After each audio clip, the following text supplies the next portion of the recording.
Hi, Elf Volunteers. Jessica here, Center 4 for Teeth and Skulls. Okay, this one is Complete a Jaw.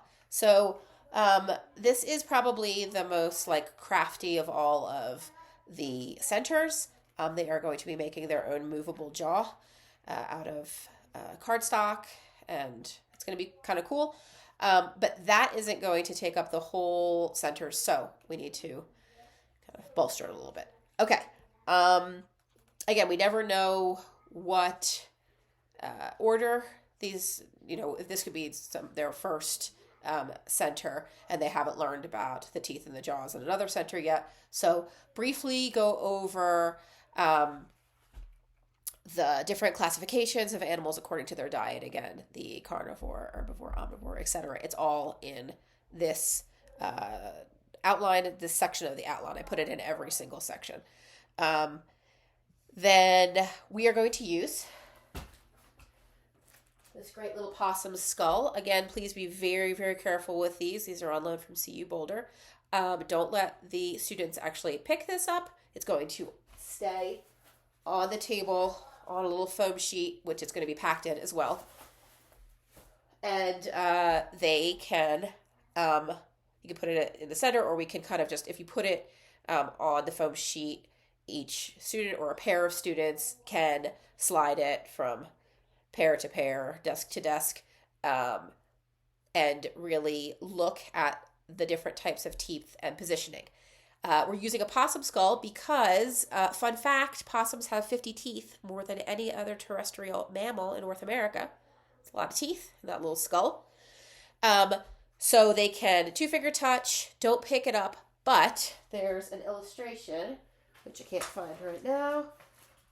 It'll be in here in the same bag as this.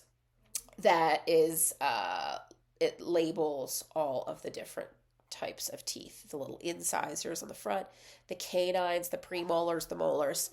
It has an example of each one of those types in here, which is a great example of all the different teeth. Okay, so you're going to show the students that. Really good example. Explain what each one is for. Each type of tooth is used for. There's literature in there about that. There's literature in the outline about that. You can also use, hang on, where are we here? Let's see. Oh, right. There's also these little black and white drawings, too. Okay. So after you show them that, we are going to show them these pictures. These are examples, different animal classifications. So we've got herbivores here. More herbivores here, but these are gnars, these little guys. Anyway, there's all sorts of pages of these. We're going to go through those, read them off, what kind of food they eat, how they chew. Then we're going to have them make their own jaws. They get to choose an animal. They can choose any one of these animals, or they can choose one that they've just got in their brain. It doesn't matter. Once they choose an animal and a type of animal, for instance, let's say they choose one of those gnawing herbivores that we just saw, we're going to put out this little sheet. This is going to show what the mandible and the upper skull section look like, and what see, it looks like they've got these molars back here, and maybe these incisors on the front. Oh, it does. It says incisors. And they continue to grow as they are self-sharpening. Cool. Okay. So, each one has information. Herbivores with gnawing teeth, carnivore teeth, herbivore teeth that undulate. All of these different examples. Okay, so they're going to choose one of the animals. They're going to choose a little template here. Then you're going to give them. And older students can cut these out themselves. The younger students are probably going to need help. There is the upper skull section, the lower movable mandible. They will cut them out, then they're going to draw the shapes on here. So, as you can see, all of the templates are exactly the same. But they can really be cut into totally different shapes and sizes depending on the type of animal that they've chosen. So this guy here, see, he's got those great incisors in the front. This guy used the exact same template that this guy did. They just cut them down into a different shape and size. So all the templates are exactly the same. The students will draw the shapes of the teeth first, and the positioning and the gaps and all of that based on these. Then they will cut them out around them. Now, for the younger students, I highly recommend drawing them and then not cutting them so specifically. Draw and then cut like around them, kind of just cut like a broad shape. Did I say for younger? Yes, I meant for younger students if I didn't say that. For the older students, let them go crazy. They can really get in there. Okay, then cut them all out. Volunteers can help the younger students cut all those out too. You're probably going to have to cut a few out during maybe during introduction.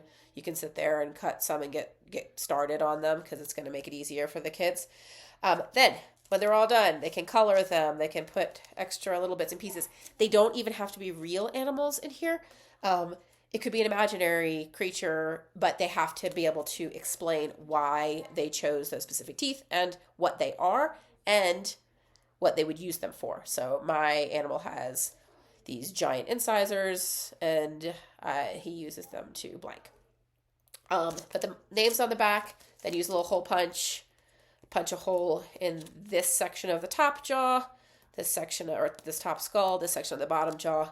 Use the little brass fasteners, and voila, you have your own little biting creature. So that's a really fun one. There's all sorts of literature in here to help the kids understand what each type of tooth does. There's Tooth by Tooth. This is a great book. I can't decide whether to leave it in this unit or actually have it be like an intro conclusion one, but I think it's perfect for this unit. So if the kids are having trouble kind of picturing what types of teeth they need, what types of teeth they want, this is a fun one. It's pretty cool. And I think that's it. Let me go through this real quick before I tell you goodbye. Encourage the students to use a variety of different types of teeth. Oh, also have them decide what foods their animals eat too while they're doing that. And that's it. All right. That was Center for Teeth and Skulls. Thanks so much.